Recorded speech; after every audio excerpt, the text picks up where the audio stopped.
How are you all? I hope you all are well and fine. બધા સ્વસ્થ હશો, મજામાં હશો અને આ લેક્ચર જોતા હશો, રાઈટ? હું પણ ખૂબ મજામાં છું અને તમે બધા લેક્ચર એટેન્ડ કરતા હશો એકદમ મજામાં. ઓકે, ચાલો, વેરી ગુડ મોર્નિંગ. સ્ટાર્ટ કરીએ છીએ આપણો આજનો લેક્ચર સેશન.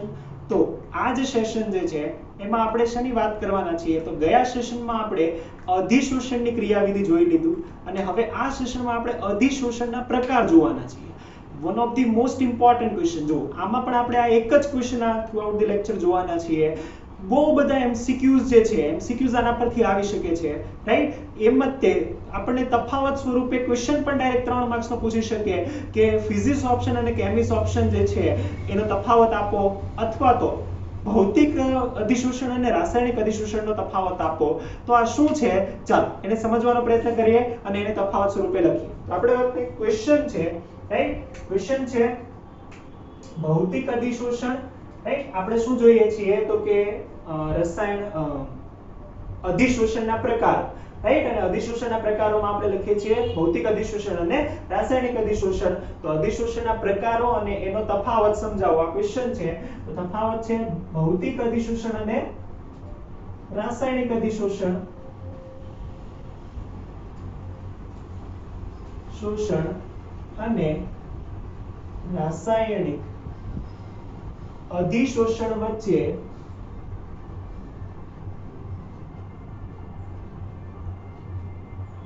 તફાવત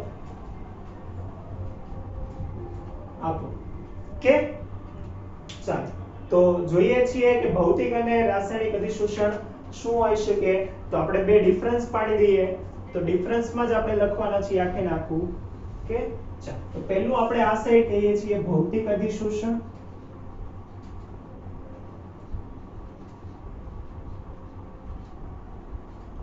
અને આ સાઈડ આપણે કહીએ છીએ રાસાયણિક અધિશોષણ.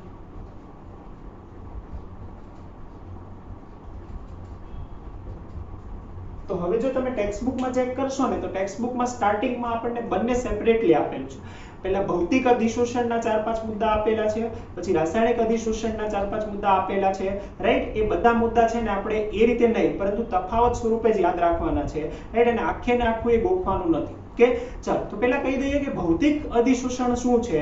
તો કે ભૌતિક અધિશોષણ અથવા તો ફિઝિક્સ ઓપ્શન એટલે કે જ્યારે કોઈ પણ પદાર્થ વચ્ચે જે વાન ડર વાલ્સ બળ છે, એ વાન ડર વાલ્સ આકર્ષણ બળના લીધે અધિશોષણ ઉદ્ભવતું હોય તો એને આપણે કહીએ છીએ ભૌતિક અધિશોષણ. અને જ્યારે પદાર્થ વચ્ચે અધિશોષક અને અધિશોષિત વચ્ચે આયનીય બંધ, સહસંયોજક બંધ, રાઈટ? આવા બંધની રચનાના લીધે, રાસાયણિક બંધનના લીધે અધિશોષણની ઘટના ઉદ્ભવતી હોય તો એને આપણે શું કહીએ છીએ? રાસાયણિક બંધ, રાસાયણિક અધિશોષણ, રાઈટ? તો એનો મતલબ રાસાયણિક અધિશોષણમાં બંધ બનવો જોઈએ, જ્યારે અહીંયા ફિઝિક્સ ઓપ્શનમાં બંધ નથી બનતો, ખાલી ઇટ ઇઝ અ એટ્રેક્શન. એ બળ છે, બંને વચ્ચેનું આકર્ષણ બળ છે, એ છે વીકેસ્ટ force અમંગ the universe. A વીકેસ્ટ force કયું છે તો કે વાન ડર વાલ્સ બળ. તો આપણે એ લખી દઈએ કોના લીધે ઉદ્ભવે છે તો કે પહેલું જ જે છે, પહેલું જ આપણે કહીએ છીએ કે ભૌતિક અધિશોષણ કોના લીધે ઉદ્ભવશે? તો ભૌતિક અધિશોષણ ઉદ્ભવશે વાન ડર વાલ્સ બળના લીધે.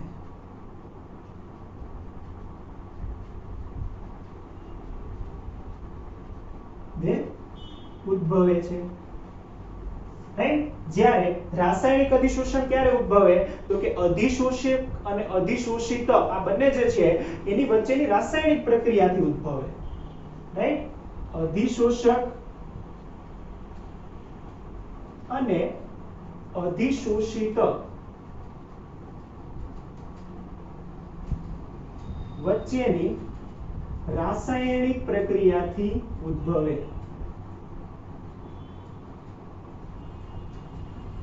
રાઈટ? ચાલો પહેલો પોઈન્ટ થઈ ગયો. કોના લીધે ઉદ્ભવશે તો કે આના લીધે ઉદ્ભવવું જોઈએ. કે ચાલો બીજો પોઈન્ટ આપણે કહીએ છીએ આમાંનામાં કે ભૌતિક અધિશોષણ જે છે એ કેવું છે તો કે જુઓ વાન ડર વાલ્સ બળના લીધે ઉદ્ભવે છે. હવે વાન ડર વાલ્સ બળ આપણે તો એવું કીધું હતું કે જ્યારે પણ કોઈ પણ વાયુ હોય, વાયુ પણ જો એકબીજા હોય ને તો એની વચ્ચે પણ જે સૌથી કોઈ એક બળ લાગતું જ હોય અને એ બળ એટલે વાન ડર વાલ્સ બળ. Means it is universal, right? આ તો વૈશ્વિક છે, ગમે ત્યાં ઉદ્ભવતું હશે, અને જો ગમે ત્યાં વાંડરવાલ્સ બળ હોય તો ભૌતિક અધિશોષણ પણ ગમે ત્યાં ઉદ્ભવી શકે. એનો મતલબ આ કે વિશિષ્ટ નથી કે આની નાની જ વચ્ચે ઉદ્ભવે, ગમે તે વાંડરવાલ્સ બળ લાગે એટલે ઉદ્ભવે. વાંડરવાલ્સ બળ તો બધે લાગે છે, તો એનો મતલબ કે આ વિશિષ્ટ નથી. એટલે અગત્યનો મુદ્દો કે ભૌતિક અધિશોષણ વિશિષ્ટ નથી. વિશિષ્ટ નથી. વિશિષ્ટ મીન્સ સ્પેસિફિક નથી. કેમ? કેમ કે બધે જ ઉદ્ભવી શકે, કેમ કે વાંડરવાલ્સ બળ તો બધે લાગે છે, જ્યારે આ વિશિષ્ટ છે. કેમ? કેમ કે અધિશોષક અને અધિશોષિત વચ્ચે પ્રક્રિયા થવી જોઈએ. જો પ્રક્રિયા જ ના થતી હોય તો ના ચાલે, રાઈટ? પ્રક્રિયા થવી જોઈએ, જો પ્રક્રિયા થઈ શકતી હોય તો આ થાય, રાઈટ? એટલે કે વિશિષ્ટ છે. જો અધિશોષક અને અધિશોષિત વચ્ચે પ્રક્રિયા થતી હોય તો જ રાસાયણિક અધિશોષણ થાય, રાઈટ? તો આપણે આ કહીશું આ વિશિષ્ટ છે. જો અધિશોષક અને અધિશોષિત વચ્ચે રાસાયણિક પ્રક્રિયા થઈ શકે તો જ ઉદ્ભવે, રાઈટ? તો આમાં કન્ડિશન છે કે રાસાયણિક પ્રક્રિયા થઈ શકવી જોઈએ પછી આ થાય, એમનેમ થતું નથી, રાઈટ? તો આ બીજો ડિફરન્સ થઈ ગયો કે બંને જે છે આ વિશિષ્ટ છે, આ વિશિષ્ટ નથી. હવે બીજું કે આમાં શું કીધું કે એમની વચ્ચે આકર્ષણ બળ લાગેલું છે, રાઈટ? આકર્ષણ બળના લીધે ખેંચાયેલું છે. અને બીજું આકર્ષણ બળ એ કયું છે? વાંડરવાલ્સ બળ, રાઈટ? એટલે સૌથી નબળા પ્રકારનું બળ એના વચ્ચે લાગે છે. કોના વચ્ચે? અધિશોષક અને અધિશોષિત વચ્ચે સૌથી નબળા પ્રકારનું બળ છે. તો એનો મતલબ કે જો થોડી કઈ આને ઊર્જા મળે, જેમ કે આપણે વાયુ એવું કહીએ કે ઘન પદાર્થ પર વાયુ અધિશોષિત થયેલો છે, અને હવે આપણે એવું કહીએ કે એ વાયુને આપણે ગરમ કરીએ તો ઉડી જશે. એનો મતલબ થોડી ઊર્જા આપીએ તો શું થઈ જાય? ઉડી જાય. અને પાછો આપણે એને ઠંડો કરીએ પાછું અધિશોષણ થઈ જાય. એનો મતલબ કે આ પરિવર્તનશીલ છે. કેવું છે? પરિવર્તનીય છે, રાઈટ? એ પાછું અધિશોષણ થઈ શકે, પાછું અપશોષણ થઈ શકે, આ થઈ શકે છે. એટલે આ કેવી ઘટના છે? ભૌતિક અધિશોષણ, ગતિનું કહીએ છીએ, રાઈટ? ભૌતિક અધિશોષણ આ કેવું છે? પરિવર્તનીય છે. પરિવર્તનીય છે કે એ પાછું તૂટી જાય ને પાછું એ રિવર્સ આવી શકે, રાઈટ? રિવર્સિબલ છે, રાઈટ? જ્યારે આપણે રાસાયણિક અધિશોષણ કહીએ છીએ it is not that much reversible. મતલબ કે તમે એકવાર બંધ બની ગયો પછી એમનેમ કાંઈ એ તૂટે નહીં, રાઈટ? તમે જરાક ઊર્જા આપો ને કે બંધ તૂટવાનો નથી. રાસાયણિક બંધના લીધે ઉદ્ભવેલું છે, તો બંધ ઇઝીલી તૂટવાનો નથી. તો એનો મતલબ આ પરિવર્તનશીલ નથી, રાઈટ? કે પાછું બંને અલગ છૂટા પડી જાય ને પાછા જોડાઈ જાય, આવું વારંવાર થાય નહીં. એકવાર રાસાયણિક બંધ બની ગયો, એના ઉપર એડઝોર્બ થઈ ગયું તો એ વાત ખતમ. જેમ કે આપણે કહીએ છીએ કે ઓક્સાઇડ જે છે, ઓક્સિજન જે છે, રાઈટ? એ ધાતુની સપાટી પર આવે, એને જ આપણે કીધું ક્ષારણ. ધાતુની સપાટી પર એનું અધિશોષણ, એ પ્રક્રિયા થઈ ગઈ ક્ષારણ. તો એકવાર અધિશોષણ થઈ ગયું પછી એને તમે પાછું ના કરી શકો, રાઈટ? રિવર્સ ના કરી શકો. ઇટ ઇઝ પ્રોસેસ બહુ હેવી છે, એમનું ઇઝીલી થતું નથી. ધ્યાનમાં આવશે, રાઈટ? ચાલો, તો આપણે કહીએ છીએ કે રાસાયણિક અધિશોષણ એ અપરિવર્તનીય છે. અપરિવર્તનીય છે, રિવર્સમાં જાય નહીં, રાઈટ? ઉદાહરણ પણ યાદ રાખીશું, રાઈટ? કઈ રીતે? તો કે આપણે કીધું એઝ ફોર એક્ઝામ્પલ ધાતુની સપાટી પર, આપણે એક્ઝામ્પલ પણ લખી દઈએ અહીંયા. ધાતુની સપાટી પર ઓક્સાઇડ, ધાતુની સપાટી પર ઓક્સાઇડ, રાઈટ? એ ઇઝીલી થતું નથી. જ્યારે અહીંયા તમે કોઈ પણ બીજું એવું એક્ઝામ્પલ લખી શકો કે જેમાં આપણે એને ગરમ કરીએ તો ઉડી જાય, પાછું એમાંથી બહાર નીકળી જાય, એવા કોઈ પણ એક્ઝામ્પલ અહીંયા લખી શકો. ફાઇન. ચાલો, નેક્સ્ટ કહીએ છીએ ભૌતિક અધિશોષણ. રાસાયણિક અધિશોષણમાં તફાવતમાં કે આપણે કીધું પરિવર્તનીય છે, અપરિવર્તનીય છે. બીજું આપણને આપેલું છે કે આ બંને જે છે એ સ્વભાવ પર આધારિત છે, રાઈટ? પરંતુ એક ડિફરન્સ એ છે કે સ્વભાવ પર ચોક્કસ આધારિત છે, પણ ભૌતિક અધિશોષણમાં એક સ્પેસિફિક આપેલો છે કે જેના પર એમસીક્યુ પૂછાય છે, રાઈટ? ઘણા બધા એમસીક્યુ પૂછાય છે, તો એમાંથી આ જે મુદ્દો છે એના પર એક એમસીક્યુ ભૌતિક અધિશોષણમાં પૂછાય છે. એ કયો? તો કે અધિશોષક અને અધિશોષિત આ બંનેના સ્વભાવ પર આધાર રાખે. અધિશોષક અને અધિશોષિત બંનેના સ્વભાવ પર આધાર રાખે, પણ જે અધિશોષિત છે એટલે કે વાયુ જે છે એના ઉપર કઈ રીતે આધાર રાખે? તો કે વાયુના સ્વભાવ પર આધાર રાખે છે. કઈ રીતે? તો કે જે વાયુ સરળતાથી પ્રવાહીકરણ પામી શકતો હોય, રાઈટ? ચાલો, જે વાયુ સરળતાથી પ્રવાહીકરણ પામી શકતો હોય તે વધુ અધિશોષણ પામે છે.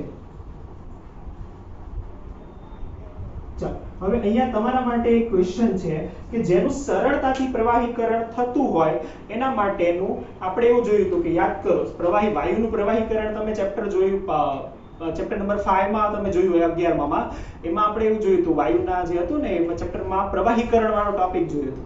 એમાં પ્રવાહીકરણમાં આપણે જોયું હતું critical temperature, right? Critical temperature એને ક્રાંતિક તાપમાન કહીએ, રાઈટ? વાયુનું ક્રાંતિક તાપમાન કે જ્યારે એ પ્રવાહીકરણ પામે, કે જે સરળતાથી પ્રવાહીકરણ પામે એનું ક્રિટિકલ ટેમ્પરેચર કેવું હોય, વધારે હોય કે ઓછું હોય, રાઈટ? વિચારો, જેમ કે કાર્બન ડાયોક્સાઇડ સરળતાથી પ્રવાહીકરણ પામે, એમોનિયા સરળતાથી પ્રવાહીકરણ પામે, રાઈટ? HCl સરળતાથી પ્રવાહીકરણ પામે, જ્યારે ઓક્સિજન, નાઇટ્રોજન આ સરળતાથી પ્રવાહીકરણ પામતા નથી. તો એવા વાયુઓ માટે જે સરળતાથી પ્રવાહીકરણ પામે છે એનું ક્રાંતિક તાપમાન કેવું હોય, રાઈટ? ક્રિટિકલ ટેમ્પરેચર કેવું હોય એ તમારે કહેવાનું છે. ફટાફટ વિચારો અને એ તમારે મને કહેવાનું છે. ત્યાં સુધી હું આ મુદ્દો લખી દઉં, રાઈટ? તમે વિચારો કે જે સરળતાથી પ્રવાહીકરણ પામે એનું ક્રાંતિક તાપમાન કેવું હોય, રાઈટ? વિચારો અને મને જવાબ આપો. ચોથો મુદ્દો આપણે આ રસાયણમાં ત્યાં સુધીમાં લખી દઈએ કે આ પણ વાયુ પર આધાર રાખે, પણ એ આપણે અગાઉ લખી જ દીધું છે કે ક્યારે કઈ રીતે પામે, તો કેમ દીધું? હા, કે રાસાયણિક પ્રક્રિયા થવી જોઈએ, અધિશોષક અને વાયુ વચ્ચે શું થવું જોઈએ? રાસાયણિક બંધ શક્ય હોવો જોઈએ, ત્યારે આ ઉદ્ભવે. તો આપણે કહીએ છીએ કે આ પણ વાયુ પર આધાર રાખે છે, સ્વભાવ પર આધારિત છે. કઈ રીતે? તો કે રાસાયણિક બંધ શક્ય હોવો જોઈએ. તો કે વાયુ અને અધિશોષક વચ્ચે, વાયુ અને અધિશોષક વચ્ચે રાસાયણિક બંધ શક્ય હોવો જોઈએ.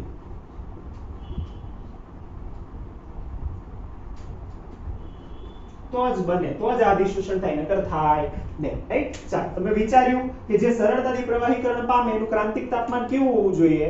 ઓબ્વિયસલી તમને ધ્યાનમાં આવવું જોઈએ કે ઓક્સિજન અને નાઇટ્રોજન જે છે એનું જે પ્રવાહીકરણ થાય તો ક્યારે થાય? તો ઓક્સિજન 90 કેલ્વિને પ્રવાહીમાં રૂપાંતર પામે, 90 કેલ્વિન, રાઈટ? પણ એના કમ્પેરમાં જે એમોનિયા છે અથવા તો કાર્બન ડાયોક્સાઇડ જે છે એ પહેલા પ્રવાહીકરણ પામી જાય, એટલે કે એનું ક્રાંતિક તાપમાન વધારે ઊંચું હોય, રાઈટ? વધારે હોય. તો એનો મતલબ જેનું ક્રાંતિક તાપમાન વધારે હોય એ સરળતાથી પ્રવાહીકરણ પામે, અને સરળતાથી પ્રવાહીકરણ પામે એનું અધિશોષણ વધારે થાય, રાઈટ? તો આ પણ એક મુદ્દો અગત્યનો છે, આમાં લખી રાખીશું કે જેનું ક્રાંતિક તાપમાન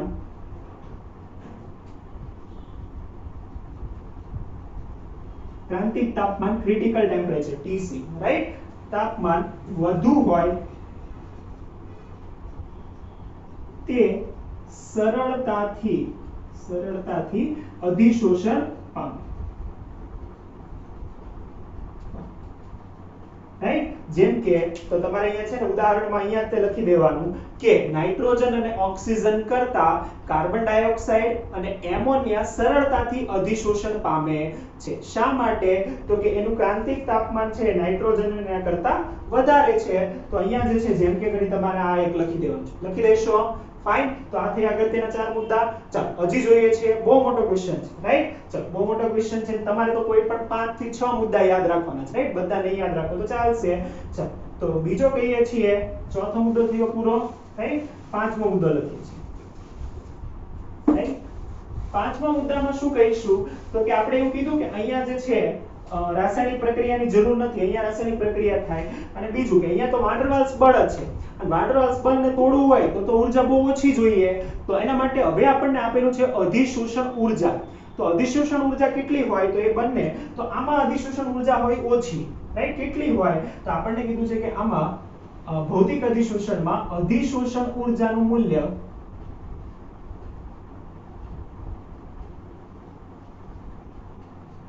ઓછું હોય. કેટલું હોય? તો કે આપણને આપેલું છે કે 20 થી 40 કિલો જૂલ હોય, 20 થી 40 કિલો જૂલ પર મોલ હોય, રાઈટ। પરંતુ જ્યારે રાસાયણિક અધિશોષણની આપણે વાત કરીએ ને તો રાસાયણિક અધિશોષણની ઊર્જા વધારે હોય, કેમ કે ત્યારે તો રાસાયણિક બંધ બને છે અને એમનેમ સરળતાથી બને નહીં, એમનેમ તૂટે નહીં, તો એ જે છે એના માટે બહુ વધારે ઊર્જા જોઈએ। તો એ આપણને કીધું છે કે અધિશોષણ ઊર્જા અહીંયા કેવી હોય, તો કે અહીંયા અધિશોષણ ઊર્જાનું મૂલ્ય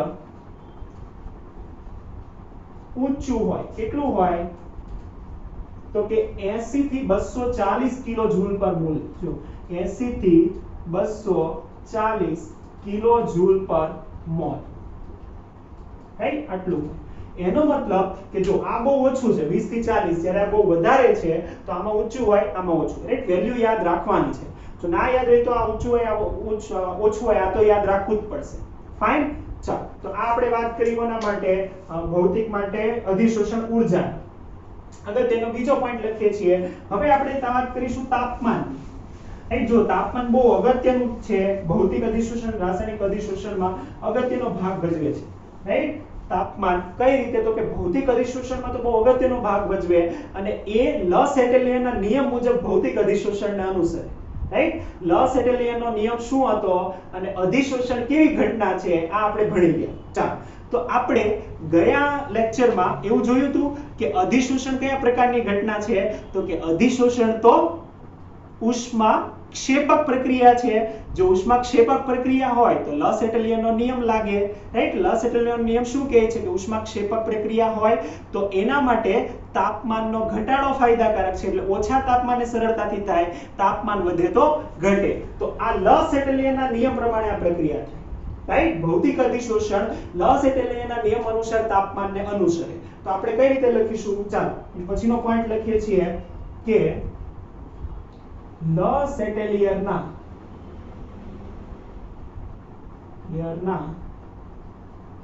નિયમ મુજબ તાપમાન સાથે બદલાય। એનો મતલબ કે આ અધિશોષણ તો ઉષ્મા ક્ષેપક છે તો ઓછા તાપમાને વધે, એટલે કે ઓછા તાપમાને, એટલે કે ઓછા તાપમાને અધિશોષણ થાય અને તાપમાનના વધારા સાથે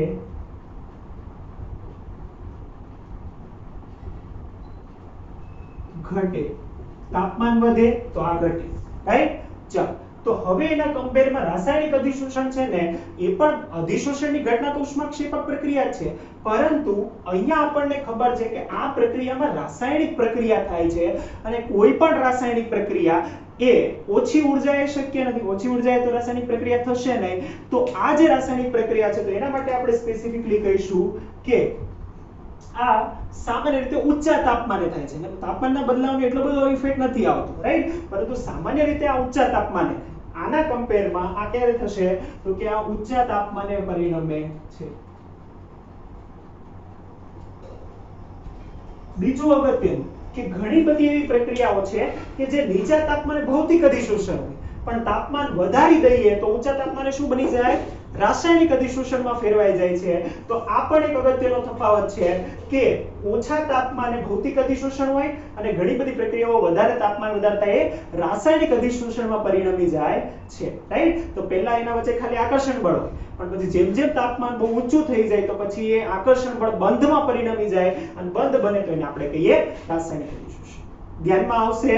ચાલો, તો આ આપણે કીધો છઠ્ઠો પોઈન્ટ। ચાલો, પ્રક્રિયા વિશેની વાત આવી તો પ્રક્રિયા એમનેમ તો થાય નહીં, એને સક્રિયકરણ ઊર્જા જોઈએ, રાઈટ। સક્રિયકરણ ઊર્જા યાદ કરો, સક્રિયકરણ ઊર્જા આપણે ક્યારે જોયું હતું, chapter number 4, right. Chapter number 4 અને આગળનું ચેપ્ટર એમાં સક્રિયકરણ ઊર્જા જોયું હતું, યાદ છે? હા, તો આપણે જોયું હતું વેગ અચળાંક પર તાપમાનની અસર, એમાં આર્હેનિયસ સમીકરણ જોયું હતું, એમાં સક્રિયકરણ ઊર્જા એવું હતું, પેલો આવો ઢાળવાળો ગ્રાફ બનાવ્યો હતો, રાઈટ। આમ કરીને આમ ગ્રાફ જતો હતો, એમાં વચ્ચેની જે આ સ્લોપ હતો એ સ્લોપને આપણે કીધું હતું સક્રિયકરણ ઊર્જા। તો એ સક્રિયકરણ ઊર્જાની વાત કરી દઈએ, રાઈટ। થોડું યાદ કરવા માટે મેં તમને બેકગ્રાઉન્ડ કીધું કે સક્રિયકરણ ઊર્જા કઈ રીતે બદલાય, કઈ રીતે આધાર રાખે કે આ તો પ્રક્રિયા જ નથી, પ્રક્રિયા થતી હોય તો સક્રિયકરણ ઊર્જાની જરૂર પડે, હે ને। સક્રિયકરણ ઉર્જા ક્યારે આવે? પ્રક્રિયા થતી હોય. આ તો પ્રક્રિયા છે જ નહીં, ખાલી આકર્ષણ છે એક પ્રકારનું, રાઈટ? ખાલી આકર્ષણ છે, એમાં કોઈ પ્રક્રિયા જ નથી. તો આમાં કોઈ પણ પ્રકારના છે નહીં આપણને જે છે સક્રિયકરણ ઉર્જાની જરૂર રહેશે નહીં. તો આમાં કોઈ પર્ટિક્યુલર એટલે આપણને આપેલું છે કે ચોક્કસ જે આપણે કહીએ સક્રિયકરણ ઉર્જાની જરૂર નથી. સક્રિયકરણ ઉર્જાની જરૂર પડતી નથી. પરંતુ આ તો પ્રક્રિયા છે, એકબીજા વચ્ચે પ્રક્રિયા થાય છે અને પ્રક્રિયાના અંતે અધિશોષણમાં પરિણમે છે. તો આમાં તો કોઈ ચોક્કસ જે છે શેમાં હોવી જોઈએ કે કોઈ ચોક્કસ સક્રિયકરણ ઉર્જાથી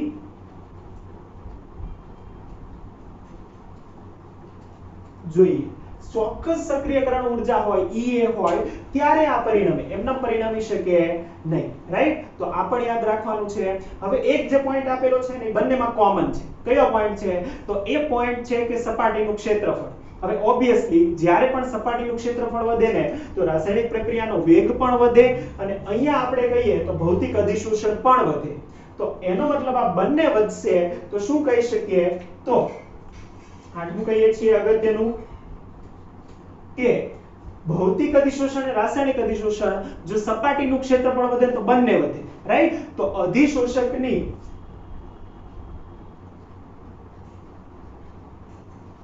સપાટીનું ક્ષેત્રફળ વધે તો અધિશોષણ વધે. ચલો આ બંનેમાં કોમન છે, રાઈટ? એટલે બંનેમાં તમારે લખવું હોય તો આમ તો તફાવત નથી, રાઈટ? કોમન જ છે, બંનેમાં વધે છે. તો આ એક જ પોઈન્ટ એવો છે કે જે બંનેમાં વધે તો વધે, રાઈટ? સપાટીનું ક્ષેત્રફળ વધે તો અધિશોષણ વધે. તો આમાં પણ લખી દઈએ સપાટીનું ક્ષેત્રફળ વધે તો વધે, કે આ બંને વધશે સપાટીના ક્ષેત્રફળ સાથે. લાસ્ટ મોસ્ટ ઇમ્પોર્ટન્ટ અને એ છે કે ભૌતિક અધિશોષણ છે મલ્ટી મોલેક્યુલર છે, મલ્ટી લેયર છે, રાઈટ? એટલે કે એકથી વધુ બહુઆણ્વીય થઈ શકે જ્યારે અધિશોષણ બહુઆણ્વીય થઈ શકે નહીં. કઈ રીતે સમજો? તો પહેલા પોઈન્ટ લખી દઈએ. શું છે? સોરી, તો પહેલો પોઈન્ટ આપણે લખી દઈએ. શું કીધું? તો કે ભૌતિક અધિશોષણ કેવું હોય? બહુઆણ્વીય હોય. આ બહુઆણ્વીય હોય. જ્યારે આ કેવું હોય છે તો કે અગત્યનું આ એક આણ્વીય હોય, યુનિમોલેક્યુલર અથવા તો સિંગલ મોલેક્યુલર આણ્વિક. કઈ રીતે? તો સિમ્પલ. ચાલો આપણે અહીંયાથી એક નાનકડું ડાયાગ્રામ ડ્રો કરીને સમજીએ, રાઈટ? તો આ અધિશોષક છે, રાઈટ? આ અધિશોષક છે. સેમ અહીંયા પણ આપણે કહીએ કે આ અધિશોષક છે, કે આ અધિશોષક છે. હવે અધિશોષણ થવાનું છે, ભૌતિક અધિશોષણ થવાનું છે તો શું થશે? તો કે ભૌતિક અધિશોષણ તો એવું કીધું કે આકર્ષણ બળ છે, રાઈટ? એ આકર્ષણ બળ છે એનો મતલબ કે આની સપાટી ઉપર આ અણુ સાથે આકર્ષાઈને કેટલાક અણુઓ અહીંયા ચોંટી જશે, રાઈટ? હવે જરૂરી થોડું છે કે એને એક જ અણુને આકર્ષી શકે, એના પછી બીજા અણુને પણ આકર્ષી શકે, તો આના ઉપર બીજો અણુ પણ આવી રીતે ચોંટી શકે, રાઈટ? કેટલાક અણુઓ, એક જ નહીં એકથી વધારે આવા સપાટી રચી શકે. આથી આ બહુઆણ્વિક છે, રાઈટ? જ્યારે અહીંયા શું થાય છે તો કે અહીંયા તો રાસાયણિક બંધ બને છે. અહીંયા જે આ મોલેક્યુલ છે એની સાથે એક અણુ આવી રીતે રાસાયણિક બંધથી જોડાયેલો છે, આ રાસાયણિક બંધથી જોડાયેલો છે અને આ રાસાયણિક બંધથી જ્યારે બધા અણુઓ જોડાઈ જાય તો સપાટી બચશે જ નહીં. જ્યારે આ બધા અણુઓ એક સપાટી જોડાઈ ગઈ તો સપાટી પેક થઈ ગઈ. જો સપાટી પેક થઈ જાય તો કે આ ઉપરના અણુઓ રાસાયણિક પ્રક્રિયા કરી શકે નહીં. ખબર પડે છે, રાઈટ? કે આ અણુઓ વચ્ચે રાસાયણિક પ્રક્રિયા થઈને બંધ બની ગયો છે. આ બંધ બની જાય તો પછી આગળના જે છે અણુઓ ઉપરના એ બીજો બંધ બનાવી શકે ને, એટલે એક લેયર બંધ રચાઈ ગયું પછી બીજું લેયર બને નહીં, એટલે એક જ લેયર સંભવી શકે. That's why it is a unimolecular. એને આપણે કહીએ છીએ એક આણ્વિક. યાદ રહેશે આ, રાઈટ? તો જો 9 મુદ્દા છે, 9 થી 10 મુદ્દા તમે કરી શકો, એમાંથી કોઈ પણ 6 મુદ્દા યાદ રાખવાના છે, રાઈટ? 6 મુદ્દા કેટલું ઈઝી છે, રાઈટ? કોઈ પણ 9 મુદ્દામાંથી 6 મુદ્દા યાદ રાખવાના છે. એ 6 મુદ્દા વ્યવસ્થિત રીતે તૈયાર કરવાના છે. લખવાના તમારે 9 જ છે, રાઈટ? જેટલી વાર લખો, 2 વાર 3 વાર 9 જ લખવાના, પણ યાદ એમાંથી 6 રાખવાના. જેમ કે એક ક્વેશ્ચન પૂછાય તો કોઈ પણ 6 લખો તો ચાલે. ફાઇન. તો આ અતિ મહત્વનો જે અધિશોષણના પ્રકાર હતા એના 9 મુદ્દા થયા કમ્પ્લીટ. અને કઈ રીતે યાદ રાખવાનું તો મેં તમને કહી દીધું કે એ તફાવત સ્વરૂપે જ આપણે યાદ રાખીશું અને એનો તફાવત જે છે એ વ્યવસ્થિત લખવાનો છે. થશે આ રાઈટ? તો આ થયો ક્વેશ્ચન અધિશોષણના પ્રકાર અહીંયા complete. Thank you so much.